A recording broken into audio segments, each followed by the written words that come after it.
It's growing so much. We know that. I mean, you know that. You're interviewing so many people. Your YouTube channel is huge. There's other great doctors who have incredible YouTube channels. It's what Dr. Chafee was just on the cover of that women's magazine. I mean, there is definitely momentum, and and and that's wonderful. But Evan, how did you find carnivore? well, it started with keto, and back in, I think it was 2017, 2018, my daughter was diagnosed with celiac disease, and where you can't consume gluten. It's autoimmune. And so we had to rearrange the diet, we had to rearrange the food in our home. And that experience opened me up to alternative ways of eating. I'd always been a typical eater, standard American diet, and I was active, and I wasn't. I was maybe 20 pounds overweight, not obese, but not as fit as I would like to be. But the going through celiac got me researching and got me looking at alternative ways of eating. And I had also always had stomach pain, really, from the time I think back when I was in middle school. And the doctors would always say, oh, maybe you have a mild case of IBS, eat the Mediterranean diet, which I never did. And so I just had kind of just learned to live with it. But right then, keto was becoming popular. And somebody that I really admire, he's a blogger named Michael Hyatt, he was doing keto. And so I said, you know what? I'm going to try it. And immediately I lost the 20 pounds, well, probably within a couple months. And I felt great. And, my energy level was higher. It was just, it was a great win. And I did that for a couple of years. But what I found was the addictions were still there. Instead of eating, Oreos, I would be eating the keto cookie dough. Instead of Ben and Jerry's, I'd be eating the, Rebel ice cream, which was delicious, but it was still addicting. And the stomach pain was still there. So I decided I was actually on YouTube, and I saw a guy, a couple of doctors that I really admire, Dr. Chafee, Dr. Hampton, who were talking about carnivore. And I'd always loved meat. I grew up in Texas until I was 11. And so I said, you know what? Keto's been great for me. I'm going to give this extreme keto a try, in a sense. And I also, the simplicity of it appealed to me. And so I went in.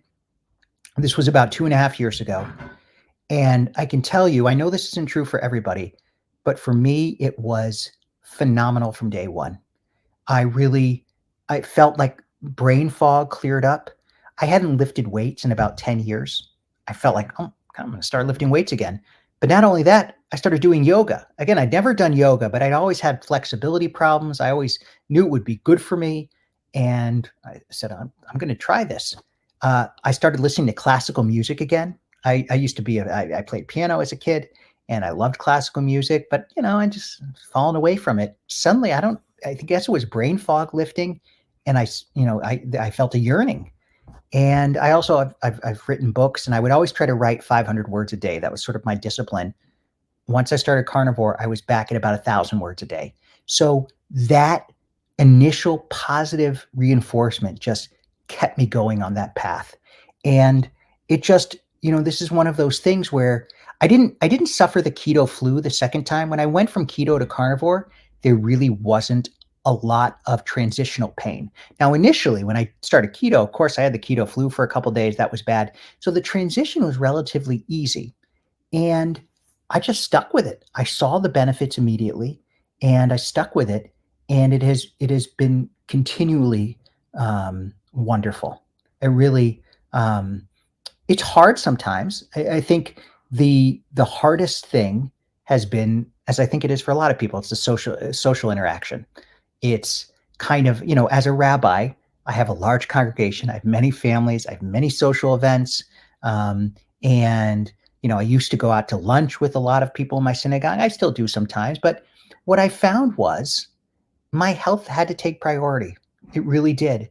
And I also found something, there's a saying sort of in the personal development world that people aren't thinking as much about you as you think they are. They're mostly thinking about themselves. And so I kind of thought that the same way with food. Like, people really don't care what you eat. they're not that worried. It may be a little bit of awkwardness for a second when you say, okay, I'm just not going to have that. They may feel, okay, that's a little strange, but then they forget about it. They go on, they worry about something else. And I just kind of said, you know what? I'm just going to be out there and open. I eat meat. That's all I eat. I'm sorry. I'm not going to have some of this. I'm not going to have the carrots. I'm not going to have the potatoes. I appreciate you thinking about me, but this is what I'll have. And it's been fine. Um, and then instead of going out for lunch all the time, we'll go out for a coffee. So that took a little bit of getting used to, but that's kind of gotten to a comfortable groove with that. And and the other hard part was sort of eliminating the diet sodas and things like that. When I started it, I would initially drink Zevia, which I loved, or Diet Coke even. I thought Zevia was a little better because it was stevia instead. So and chewing gum, I would occasionally chew gum just to get the flavor. Over time, I found that those were addicting and those were still hurting my stomach. So eliminating those again was a little bit of a battle, but again, once that was done, the clarity grew even more. So I've been just extremely grateful to Carnivore, and it's I think made me a better rabbi, better husband, better dad, all of those good things, and you get that constant positive reinforcement. Oh, nice. And sorry, how long has it been now? Just Carnivore? So it was April of 2022. Oh, So almost wow. 2 years. Yeah, yeah, 2 years. Wow. Yeah, it's Happy carniversary. yes, I know. But so what are you gonna do for anniversary? Have a steak. That's just what we do. Maybe I'll buy one of those. Maybe I'll buy the Wagyu steaks. Although it's hard to justify spending that much money, but they do look so good. Yeah, and also you need to consider they're not the healthiest cows, Oh, that's you know, interesting. I didn't know that. because to get it like that, I think they have to grain feed them, and like basically it's like obese humans, like it's Fattening them kind of up. the same thing. Yeah, That's a good point. That's a good yeah. point. Yeah. So, well, congratulations on everything that's happened for you. I think one thing you said that stands out that I really want to kind of touch on was when you said people don't care as much as you think they do. And I really think that's important because we go through that when we're at school, when we're at elementary school, high school, that kind of thing. We're so worried about what other people think of Yes. us. And then as we get into adulthood, we realize that, well, actually they didn't care so much. What was I worried about? And then it all starts again, you know? Yes. You're right. And the thing is, people don't care as much. People are tuned into themselves. And the other thing is, what I've noticed is one of the great benefits of becoming a carnivore, and I know you've experienced this, and you're a leader in this, is the community that comes up around it, and the people you meet who are carnivores are just they're phenomenal people. I really, I've written books, and when you write books, you have to go out and get blurbs and endorsements for books. And that is such a humbling exercise. I mean, unless you're, John Grisham or you're Barack Obama and everyone's dying, you've got to beg. You've got to go out and you've got to ask really famous people and almost all of them say no. They're just even people who you might have a relationship with. In my experience as a carnivore, as I started my YouTube channel, everyone says yes. It's really such a wonderful community, and it's driven. But part of why I was thinking about that is people who become carnivores are also generally independent, non-conforming. We independent thinkers, and that's been very attractive to me to connect with like-minded people in that way. And when you're an independent thinker, I think you are more open to saying, I really I don't care all that much about what other people think. And then you can also feel better knowing that they're not really even thinking about you that much. It's like even if they were thinking about me, I don't really care all that much, but they're really not. And it's freeing. It's really freeing, and it allows you to connect on a deeper level. It allows you people in my synagogue, we have a pretty large staff, and they all know I'm carnivore, of course. And again, it was probably a little awkward for them at first, and now we're at the point where I can even make fun of it. I can make fun of myself. I'm like, well, I'm not going to touch that. It's freeing to know that people don't care all that much about what you eat. They're more worried about themselves. It's freeing to focus on the things that really matter, and it's freeing to be yourself. And that's a great journey. I think we all have to come to that in one way or another in life. One of the books that I wrote was about happiness. And one of the interesting things I discovered about happiness, I didn't discover it, I read the research, but paradoxically, the older we get, the happier we get in general. And you would think it's the opposite because people say, oh, I want to stay forever young, youth, vitality, first love, energy, all that. And some of that's true. But unless you have major health problems, you actually get much happier as you age because one, you stop worrying so much about the future. You don't have the anxiety about the future. The present is here. You focus on that present, and you also worry less about what other people think. You've got enough life experience to know who you are, to know what works. Again, this isn't true for everybody, but this is generally a trend to be true. So barring any major health incidents, you actually get happier as you age. You become more comfortable in your own skin. And I think that carnivore has been part of that path for me. Very nice. Yeah. So you talked before about how this has made you a better father, better husband. How have your family reacted to the way you're eating? So have they joined you? In some ways, I wish I had known about carnivore and really even keto when my daughter was diagnosed with celiac, because I think I could have gotten her on uh, on carnivore early.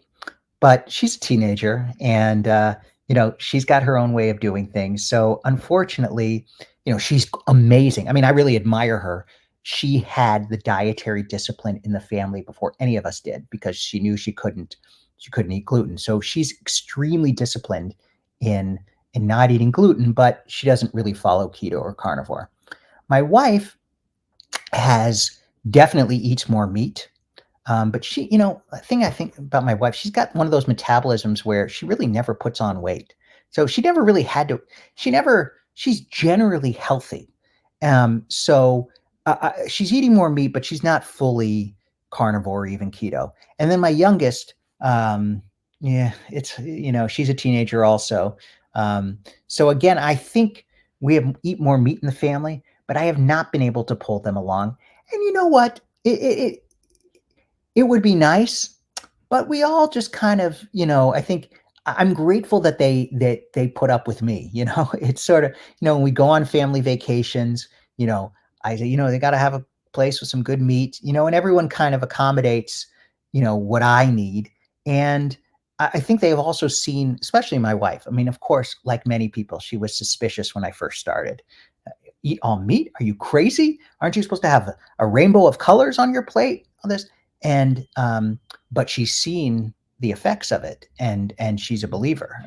So that's been, in general, I think my family has really been wonderful. I wish everyone would fall in line, but as Jews, we don't really proselytize. It's not part of our religion, but you try to model what being a faithful, good person is. And I think the same way about carnivore. You try to model what works, and people will come to it when they're ready. Yeah. So how are you eating day to day? So basically, I'm Lion and OMAD.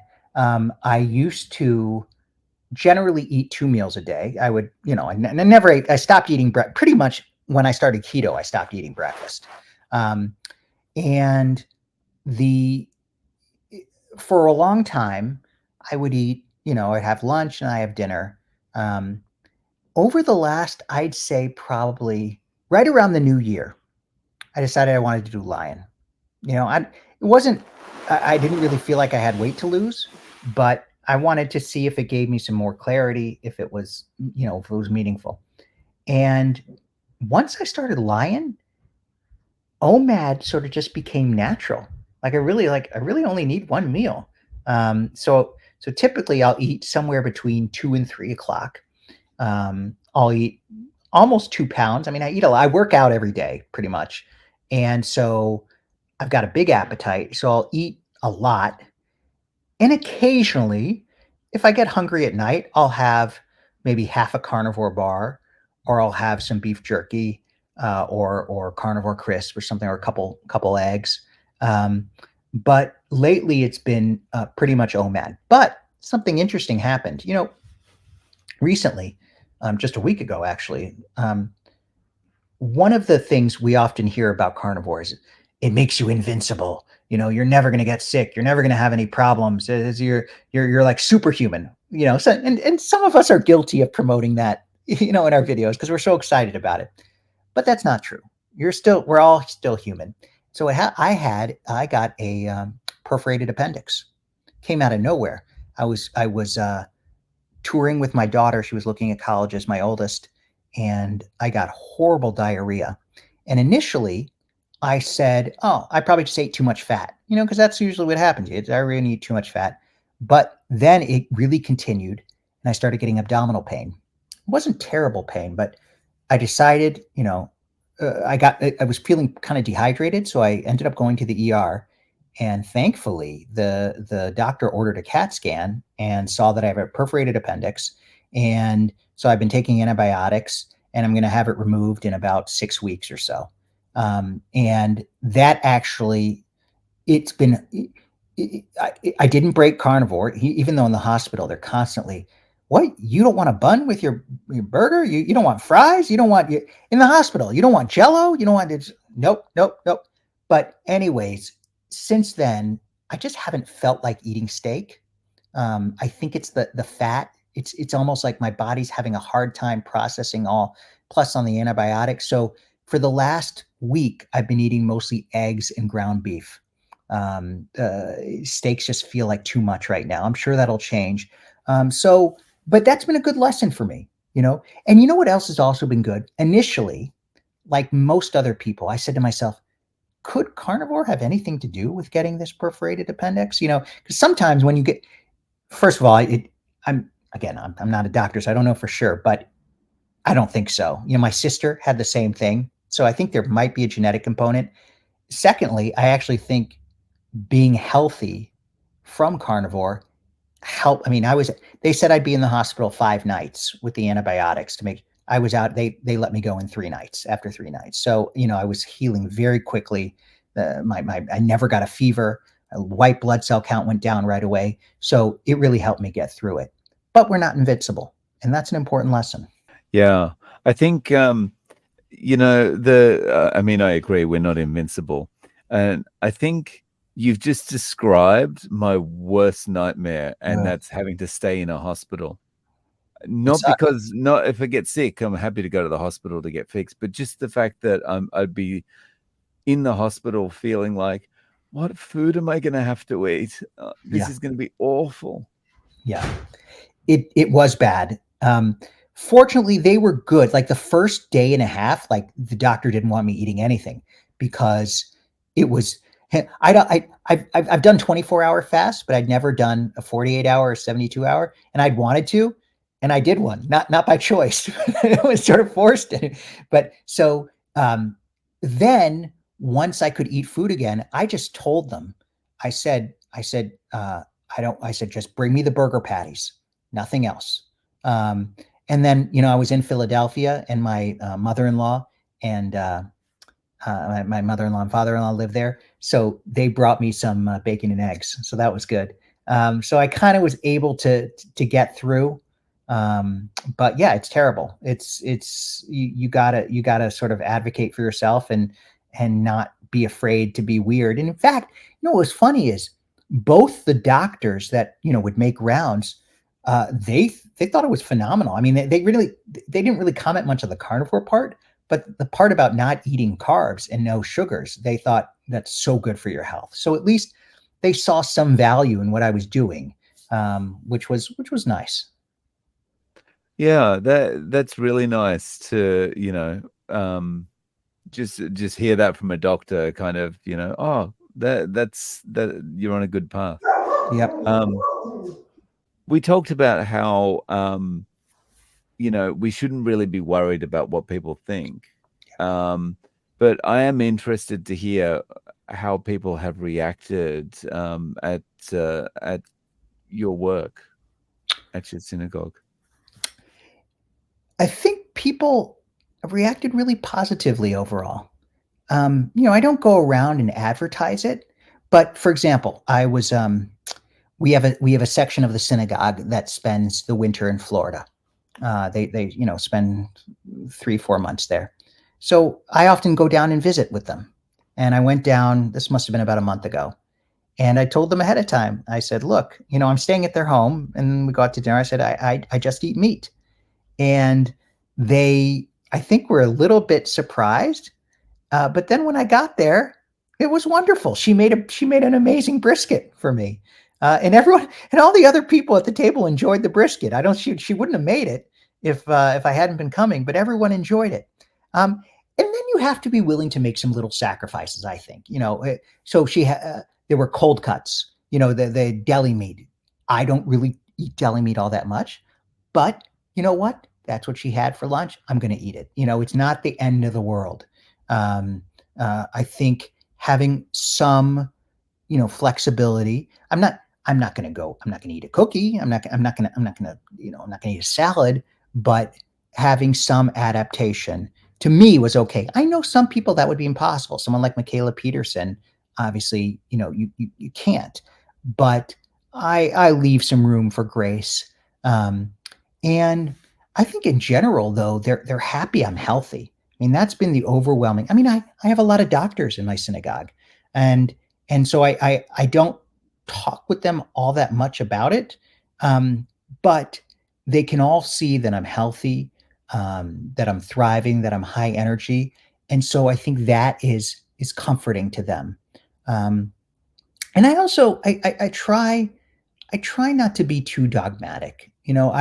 I really do believe this is the proper human diet, and if you get, and I talk about that on my YouTube channel. I kind of let loose and really do say what I'm thinking. But when I'm talking with someone one on one, I'm not that kind of confrontational person. If the diet that they're doing is working for them, I support it. The other day we were in a meeting, and we have the Jewish holiday of Passover coming up. And on Passover, you eat unleavened bread, crunchy bread called matzah. And somebody had made matzah toffee. And I mean, everybody loves matzah toffee. I used to love it in my day. And so they pass it around pass it around the room, and everyone's taking some. And they're all like, "Oh, we know you're not going to take any, Rabbi." And then someone said, "Do you miss it? Is it, are you miss it?" At that point, it was almost like the first time I really thought about it. And I said, not at all. I don't feel a craving. I didn't really. It was maybe when I first started keto or even beginning at carnivore, there would be those cravings. Like you get some burger patties at Five Guys or McDonald's, and you're like, I kind of would like some fries. Not anymore. Those cravings are gone. So I think some of that people secretly admire a little bit. This is a little bit of my theory. I think some people don't think they're capable of it. They think so rather than try and fail, they just don't even want to try. I mean, this is true not only in diet, but in a lot of other areas of life. But there is a kind of admiration for somebody who does have that discipline to really, nobody thinks matzo toffee is good for you. That's nobody thinks this is healthy. It may be tasty, but for somebody who's not going to, eat that, and is really committed to their health, I think there's a little bit of an admiration. And as a rabbi, I think they kind of want me to be healthy, and that's not, it's a special kind of relationship that I benefit from to a degree. Very nice. Yeah. So if someone said to you, "Look, how do I do this? How do I give this a try?" How would you recommend they get started? This is such a tough question. I mean, it's an easy question on the surface, but tough in terms of what works. Some of it depends on personality. So for me, the best way to do it was to just go all in. You know, Cortez, burn the ships. I'm not leaving. I am going all in on carnivore 100%. And that's my personality because in many ways, I'm not a moderator. I'm an abstainer. You know, it's hard for me to do things in moderation. So for certain personalities similar to me, I would say just commit to it. Go all in 30 days. I would start with 30 days if you can get through 30 days and don't eat any carbs. That would be my recommendation for one group of people. For another group of people, people like my wife, others who can be moderate, my recommendation would first be cut out all the breads and sugars. You know, just get rid of that first because basically more and more people know that's not good for you. Even even people that think carnivore is a bad idea, but you know, doctors who are basically saying the Mediterranean diet, you know, they basically know that most breads are not good for you. So I'd say start with that. See how you feel. And then start asking yourself, then try cutting out vegetables. Try cutting out fruit. So I would for certain type of people, you have to go step by step until you cut out all of those. But I also think that carnivore for all, I mean, it's growing so much. We know that. I mean, you know that. You're interviewing so many people. Your YouTube channel is huge. There's other great doctors who have incredible YouTube channels. You know, it's what Dr. Chafee was just on the cover of that women's magazine. I mean, there's definitely momentum, and that's wonderful. But I don't think it's ever going to be mainstream. I really don't. I wish it would, but it is hard for people. It is hard, and we are fighting against a massive cultural framework. You know, when I was in the hospital, it reminded me again, you know, how much. I mean, in America, I think 1/6 of the economy is healthcare. All the pharmacy reps, the medical equipment, the janitors in the hospital, the nurses, the PAs. I mean, it's huge, and the food companies, and it's just a massive industry, and this is so disruptive to that, and so that larger battle, I don't think is winnable. What is winnable is on an individual level, helping people step by step. And I do think more and more people, I mean, I'm noticing, I think, I don't know if it was Ken Berry, but there's like the Uber driver test where you ask if they've heard of this, you know. So 10 years ago it was kind of if keto is becoming popular, your Uber driver would have heard of the keto diet. And that's pretty standard now. I'm starting to see more people have heard of the carnivore diet, especially younger. So I do think it will grow, but I don't think it's ever going to become sort of a mainstream diet, kind of like the Mediterranean diet, something, anything, not even like keto.